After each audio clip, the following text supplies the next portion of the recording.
Dobrý den. Já bych chtěl na úvod říct, že když jsem poprvé se potkal s Denisem, tak jsme si hned velice rozuměli, protože on není jenom nějaký ego filmář, ale je taky velký cineast a zná skoro všechno, co se ve světě točí. A strašně rád jezdí na festivaly nejen proto, aby promítal své filmy, ale aby se mohl koukat na filmy druhých. A tak jsem vlastně dospěl k takovému poznání, že on se možná stal filmařem jenom proto, aby mohl jezdit na ty festivaly. Ladies and gentlemen, Denis Côté, I'd like to tell you that when I first met him, we got on very well since the very start. And I found out that he knows a lot about cinema. He's a great cinephile, and he goes to all these festivals not only to show his films, actually, but also see the screening of the films of the other filmmakers. And I thought maybe he became a filmmaker just to be able to go to all these festivals and see the movies of the other filmmakers. Well, that's a funny way to put it, but it's because I was a film critic for 10 years, and I was already making my short films, and I got an offer to become a film critic because people used to see me every day and every time at the local cinematheque. So one day somebody proposed me to write for a newspaper and to talk on radio, but I was not a real journalist. So I did that job for 6 or 7 years, and I made myself this little nasty reputation because I was not always very nice to commercial cinema.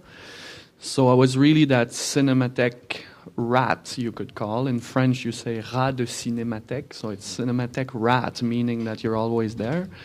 And in 2005, I made my first feature film, but I think I stayed a big cinephile, and I continued watching a lot of films. So every time I'm in a film festival, sometimes watching somebody else's film is much more important than my own work.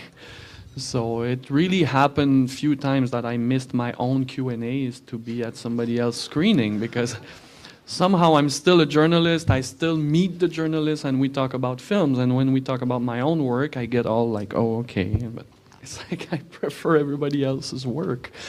And then I made 6 films in 7 years, so that's why you see me everywhere, every year. So, but thank you for inviting me here. Já jsem vlastně asi 10 let pracoval jako filmový kritik, v té době už jsem natáčel krátké filmy a tak jsem se zkrátka všude vyskytoval a oni mi nabídli, jestli bych nechtěl třeba o tom filmu mluvit do rozhlasu a podobně. A já jsem nebyl skutečný novinář, ale tak jsem si řekl, je to zajímavá práce, proč vlastně ne. A postupem let jsem si vybudoval takovou dost nepříjemnou pověst, protože jsem byl přísný především vůči komerčním filmům. A všude mě vídali tedy na těch festivalech, až jsem v roce 2005 natočil svůj první dlouhometrážní snímek. A je pravda, že se mi občas stane i teď, že jedu na nějaký festival a zmeškám debatu po filmu, protože se dívám na film někoho jiného. Občas je to opravdu tak, že filmy někoho jiného jsou pro mě důležitější než promítání toho vlastního filmu. No a natočil jsem během 7 let 6 filmů a právě proto se mnou setkáváte znovu a znovu na různých místech světa. Ještě bych tomu dodal, maybe I speak English, that you also, because of all this, what you said, you can look at what you're doing more objectively than many other filmmakers, artists.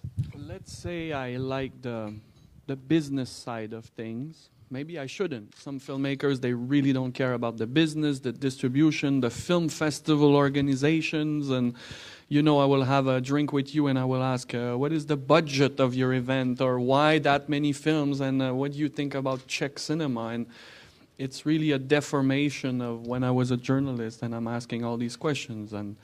But then I come back and I am the filmmaker I am, but I like both sides of the fence. And when I make a film, I already know what kind of stuff the journalist home will write about my work because I know how it works.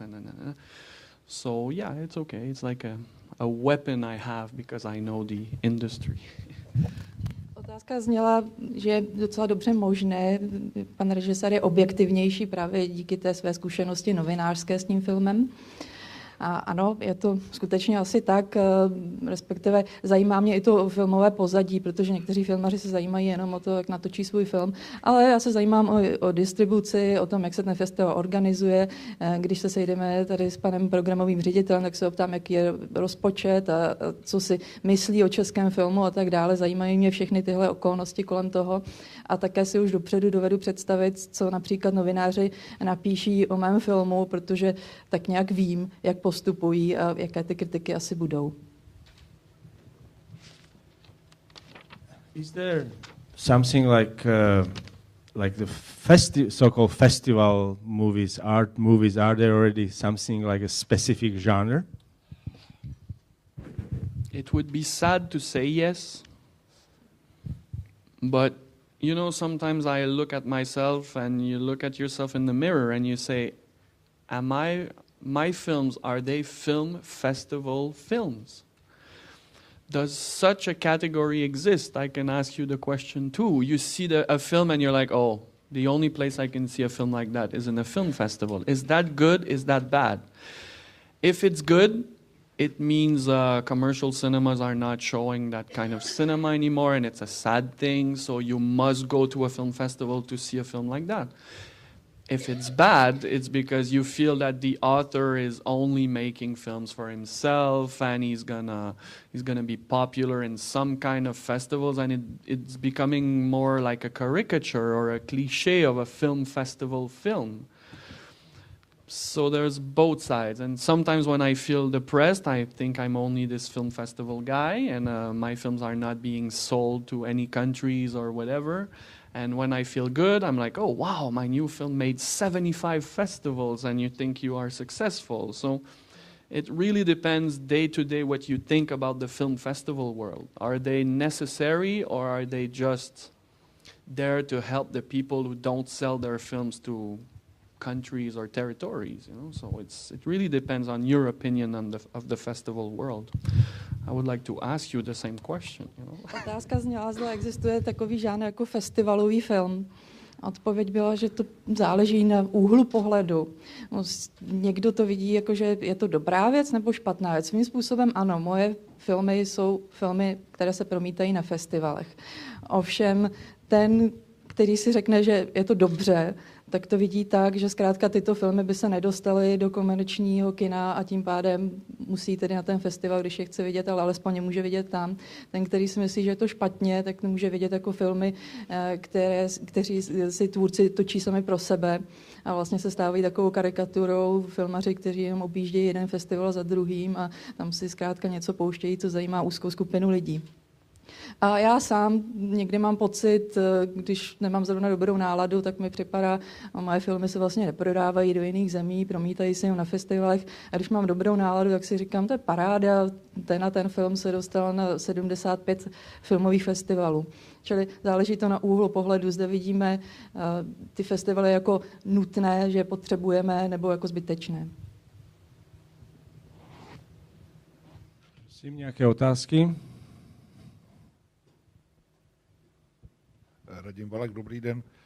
Mě zajímá, co vás fascinuje na zvířecím světě. Děkuju.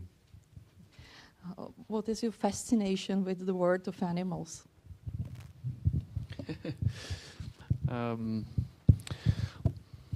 Sometimes I feel like being arrogant and just say that the new film is not about animals, you know. It's more about how we watch a film. How does a film affect an audience? And animals on screen are just the accessories in my new film.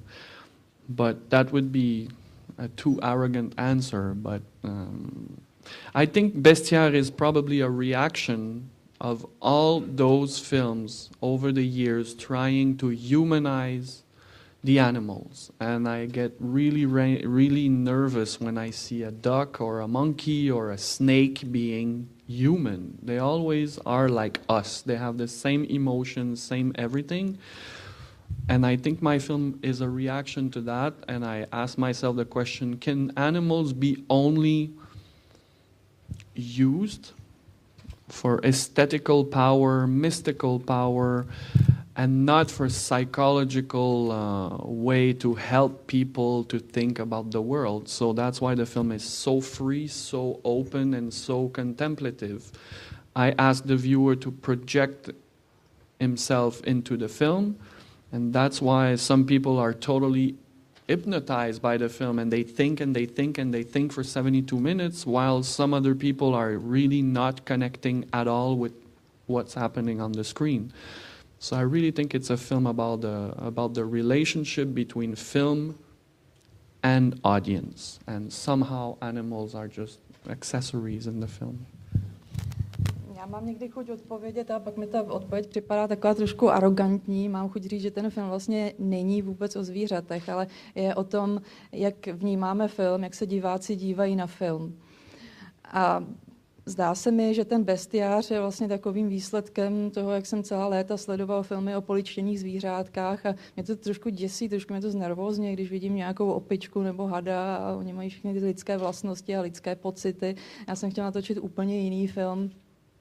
A také mě zajímalo, zda je vůbec možné ta zvířata ještě dneska natočit nějak originálně, jenom proto jako prostředek přemýšlení o světě. O to já jsem se vlastně snažil, neudělat z nich jenom nějaká roztomilá zvířátka, která jsou prostě pěkná na plátně nebo snad něčím záhadná. A také ty diváky tento film rozděluje, protože někteří opravdu o něm začnou přemýšlet, jiným to vůbec nic neřekne a vlastně úplně zůstávají vně toho filmu, vůbec se s ním nějak nespojí. Prosím, otázka. Mě by možná zajímalo, jestli v té kanadské zoo, kde se film natáčel, tenhle záměr chápali, jestli mu rozuměli, nebo jestli to zůstalo zcela mimo ně. The people from the Canadian zoo, did they actually get your intention? Were they happy with that? Before doing the film, we signed a contract with them. We asked permissions and they said, okay, we understand it won't be a promotional film. And I said, no, it's going to be very arty, maybe you won't get it, but I need your permission. And they said, yeah, you have a good reputation as a filmmaker, so you can do what you want. But still, we signed a contract, and it was forbidden to film dead animals or harmed animals or to attack the mission or the image of the zoo was forbidden. So in the end, I sent them a DVD. I didn't do the projection with them in person. I sent them a DVD and I had no comeback, nothing. Then I called them, I said, I need your reaction because we need to finish the film. And they said, our lawyer will call you back.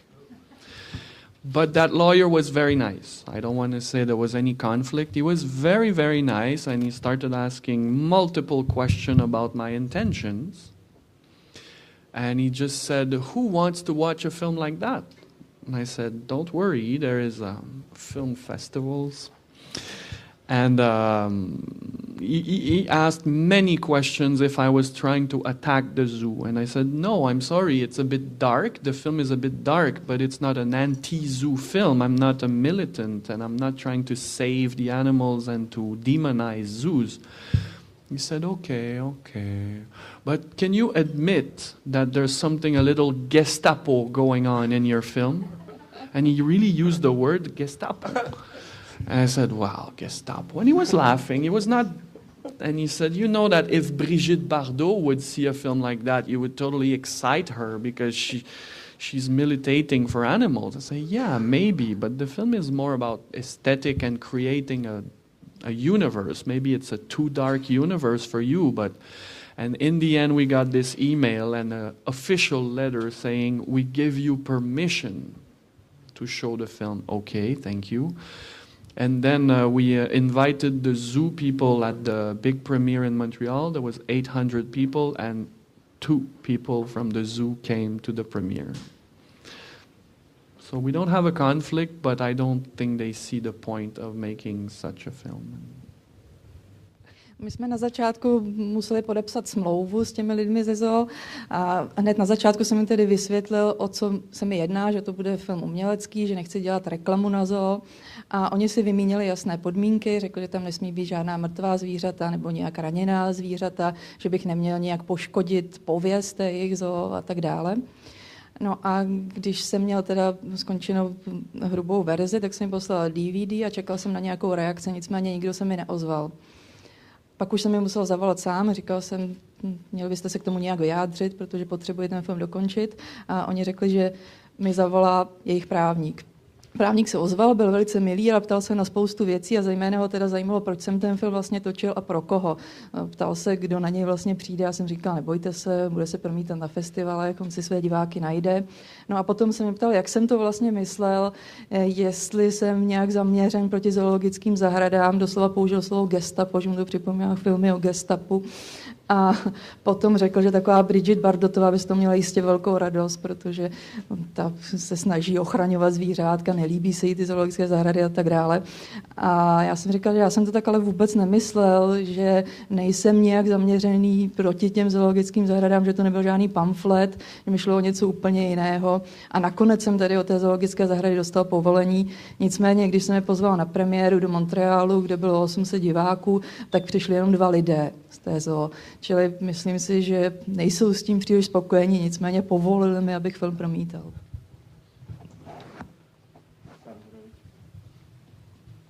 Borovička ČTK, dobrý den. Pane režisér, říkal jste, že se vaše filmy nikam neprodávají, že se uvádí jen na festivalech. Mě by zajímalo, jak je financujete, kde hledáte peníze. You said that your films are basically shown only at the festivals, so how do you get funding? I don't know if you have the same thing here in Czech Republic, but there is local commissions and film institutions. And before giving you the money, they ask you a lot of questions like, will you bring back money? Will there be a lot of people in the cinemas to see your film? And they want to make sure they're not giving you money and you don't bring back anything. In my situation, they know I'm not bringing back any money. And most of my films are being seen by, 5,000 people in Canada. But since I've been to Cannes, Berlin, I won 3 times in Locarno, most of my films are doing 50, 60 festivals. They like that I am this guy traveling and representing Canada everywhere. And they are really sensitive to that, and they need that type of filmmaker.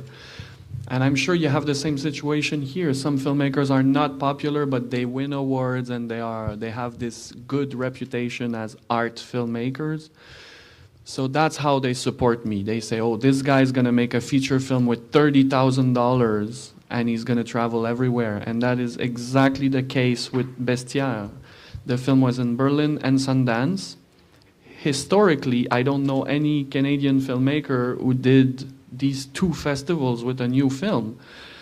So they look at how much it costs and how many festivals it's doing, and they think they are winning with that. But the film is coming out in Montreal in 6 days, and there's going to be probably 500 people to see it in the cinemas. So maybe I'm better here with you guys than at home now doing no interviews. But they all know my name. They see me on TV, radio, newspaper. But when the films are being released, it's like, what the hell is that film in a zoo with animals? So for me, festivals is a security zone, Já nevím, jak to funguje přesně tady, ale u nás je to tak, že ti lidé, kteří schvalují peníze, tak se vždycky ptají filmařů, jestli se jim ty peníze vrátí, kolik na to přijde diváků a tak podobně. V mém případě vědí, že ty peníze se v žádném případě nevrátí, že dejme tomu většinu mých filmů uvidí takových 5,000 diváků a to bude všechno. Ale jim se líbí, že jezdím právě po těch festivalech, že jezdím do Berlína, do Cannes, 3krát jsem vyhrál v Locarnu a velice se toho cení, že vlastně jako reprezentuju Kanadu a myslím si, že snad ta situace bude možná podobná i u vás. Jsou zkrátka filmaři, kteří mají ten kasovní úspěch a pak jsou ti, kteří reprezentují zemi na festivalech. například ten Bestiář, tak ten se objevil jak v Berlíně, tak v Sundance a nevím vlastně o žádném jiném kanadském filmaři, který by měl nový film na obou festivalech takhle zároveň. A za 6 dní ten film přijde do Montrealu a uvidí ho, dejme tomu, nějakých 500 diváků. Takže možná, že jsem na tom líp tady v České republice než v Kanadě. Tam mě sice všichni znají, vědí, jak vypadám, znají mě z televize, ale na ty filmy vlastně nepřijdou, tím připadají takové divné. And if I can add something, the government of Canada 10 years ago, they decided to give envelopes, like that's the word, not real envelopes with money, but that's what they were called, envelopes to producers and directors who are performing well at the box office. So if your film made a lot of money in the box office, they give you more money for your next film to say, good work. But now they just changed it a year ago. Now they are sensitive to filmmakers like me who are not performing, but they are traveling everywhere in the world. Finally, they are sensitive to the international recognition. So that's why it's a bit changing now. And I was just telling Stefan, and he's saying that it's not really like that here, but it's... Jenom bych rád dodal, že před 10 lety se kanadská vláda rozhodla rozdávat úspěšným producentům a režisérům takzvané obálky, opravdu tomu tak říkali. A zkrátka, když měl někdo kasovní úspěch, tak oni mu vlastně ještě peníze přidali, což bylo tady trošku nelogické. A před rokem se rozhodli toto opatření změnit a už si více cení toho, když má někdo úspěch na tom mezinárodním poli, někde na těch festivalech, takže naštěstí tohle se změnilo. Your films are quite rooted in Quebec or the French part of Canada, although you are such a globetrotter, you travel all around the world, very cosmopolite person. What do you like on this world, which is sometimes for us kind of strange, because even French-speaking people don't understand people from Quebec when they speak their French, and people in your movies are very weird sometimes. And Well, thank you for giving me the opportunity to talk about Quebec. Yeah, it's true that I don't know what that means, an international filmmaker, but François Truffaut used to say, I'm not a French filmmaker, I belong to Planet Cinema. So he wanted to be considered as something else than a French filmmaker. So I would probably say the same, and if you propose me to make a film in Kazakhstan or in Australia, I would probably go, because I'm not that much attached to Quebec. But there's 2 things I like about Quebec, is the way we speak is extremely original. If you speak French, you can't understand us at all, because we have this thick accent going on, and we destroy the language a lot. And if you watch a French film, then a Quebec film, you really think it's 2 different languages. But I really like that way of destroying the language, and I make sure that my dialogues are extremely colorful, and sometimes I create new expressions. And so if I can continue using that language, I think it's original. And the other thing is the territory. Like, we are only 7 million for a territory that you can put, I think, 60 Czech Republic only in Quebec, you know. So our relation with the territory is very, like if you want to move from one city to another, it's 3 hours. So you have to consider that relation to the territory when I'm making my film. So if you've seen a film like Curling, you feel the winter, you feel the territory. So I really want to fight for these 2 things in my films, but like I said, I will make cinema where people want me to make cinema, you know. But yeah, and the other situation in Canada, you really have 2 countries. English Canada and French Canada are totally different. We make 35 feature films, state-funded per year for 7 million population. That is a lot. And it's I'm not talking quality, because we make a lot of films for our own people. Maybe it's too much, but 35 for 7 million is a lot, and the rest of Canada is making 30 more feature films we never hear about. That is very sad, because when you want to make a bad joke about English Canada, you say they are making films like Americans, and it's kind of true. But our situation as French-speaking population surrounded by 400 million people speaking English, we are this bunch of warriors trying to resist to all the people around us. So our cinema is probably, it has something original somehow. It has to. But I don't think there's a Quebec new wave of filmmakers or cinema, but it's very alive. It's a very alive film industry. Otázka zněla na Quebec, protože v těch filmech je velice cítit to quebecké prostředí a navíc tam žijí takový podivní lidé, jak by se zdálo z těch filmů, a rozhodně mluví francouzštinou, které nerozumí třeba ani Francouzi sami. A odpověď pana režiséra byla taková, že se cítí spíše světovým filmařem, tak jak to říkal François Truffaut, který nechtěl být považován pouze za francouzského filmaře, říkal, že patří světové kinematografii. A tak stejně tak pan režisér říká, že by klidně odjel třeba do Kazachstánu točit film. Proč ne? S tím Quebecem nejsem zas až tak svázaný, takže proč bych natočil někde jinde. Nicméně na Quebecu se mi velmi líbí dvě věci, a to je za prvé právě ten způsob, jakým mluvíme. Je to velice silný přízvuk, francouzský, komolíme tu řeč, vlastně Francouzi nám nerozumějí a já rád vytvářím takové své rázné dialogy, si vymýšlím novotvary a tak podobně, takže toho bych se nerad vzdával, takhle točím rád. A další věc je to specifikum quebeckého území, že je tam vlastně jenom 7 milionů lidí, ale je to tak rozsáhlé území, kam by se vešlo, já nevím, možná Česká republika se tam možná vešla 60krát. A když se díváte na takový film, jako třeba na můj Curling, tak z toho cítíte tu quebeckou zimu. Čili je to samozřejmě tam obsažené. No, ale v rámci Kanady pochopitelně se točí i anglické filmy, ale když si vezmete to srovnání, tak 7 milionů lidí v Quebecu natočí každý rok 35 dlouhometrážních filmů, kdežto ve zbytku v té anglické oblasti se natočí dalších 30 filmů, o kterých pak nikdy neslyšíte, protože prostě připadají jim ty filmy stejné jako v podstatě, že Američané. Snad tedy neřekl bych, že přímo existuje nějaká nová vlna quebeckých filmařů, ale určitě tam vznikají projekty zajímavé a možná svým způsobem zajímavější než ty, které vznikají v té anglické části. I když neříkám, že všech 35 filmů je kvalitních, to bych si nedovolil říct. And if you want to make a nice compliment to a Quebec filmmaker, you call him a Quebec filmmaker. You don't call him a Canadian filmmaker. That is a little political subtlety. Když chcete složit poklonu quebeckému filmaři, řekněte mu, že je quebecký filmař, nikoliv kanadský. I think you exactly have the same thing here. Like if somebody doesn't have much education in Canada, he's going to call you a Czechoslovakian filmmaker. So you feel like, okay. Možná, že tady znáte to též, vás někdo může nazvat třeba československým filmařem, když nemá přehled o situaci. Prosím, ještě nějaká otázka?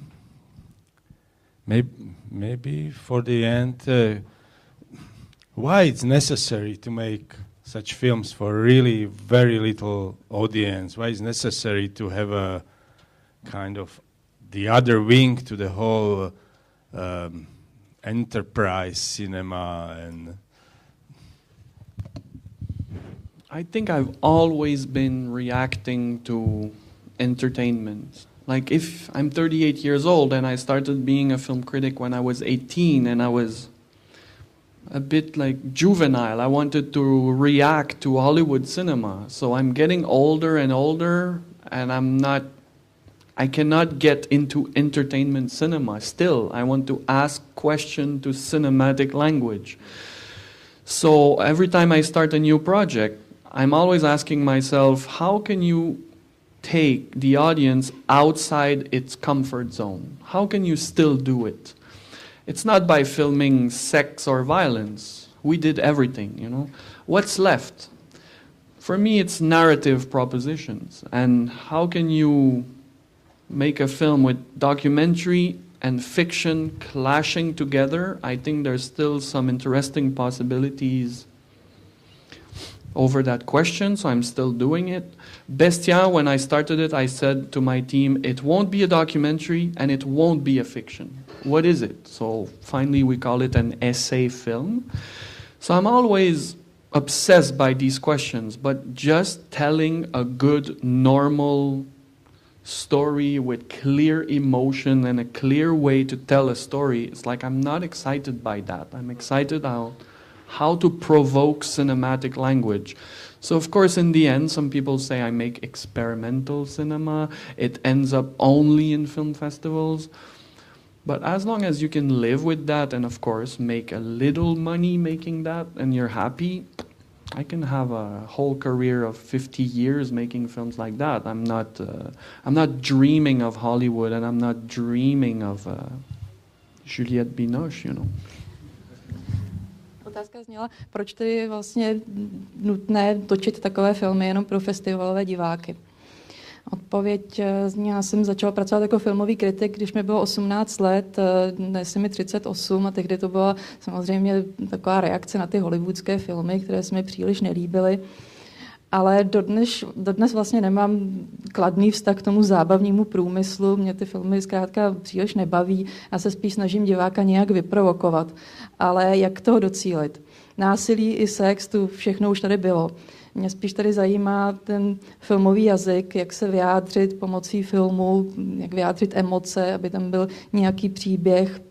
A například ten bestiář, když jsem uvažoval, co to vlastně bude, říkal jsem, nebude to ani dokument, nebude to ani fikce. A nakonec jsme ho tedy nazvali takovým filmem esejem. A to by to asi vyjadřuje nejlépe. Někteří tedy říkají, že to, co já točím, jsou vlastně experimentální filmy, tak asi svým způsobem je to pravda, ale já si myslím, že pokud vyděláte z trochu peněz, které vám stačí na živobytí, tak proč ne? Můžu mít krásnou kariéru, točit si další léta filmy pro festivalové publikum. A nesním o Hollywoodu ani o Juliette Binoche, takže proč ne? Prosím, je ještě nějaká otázka? If there are no more questions, then thank you. Děkujeme. Thank you for inviting me.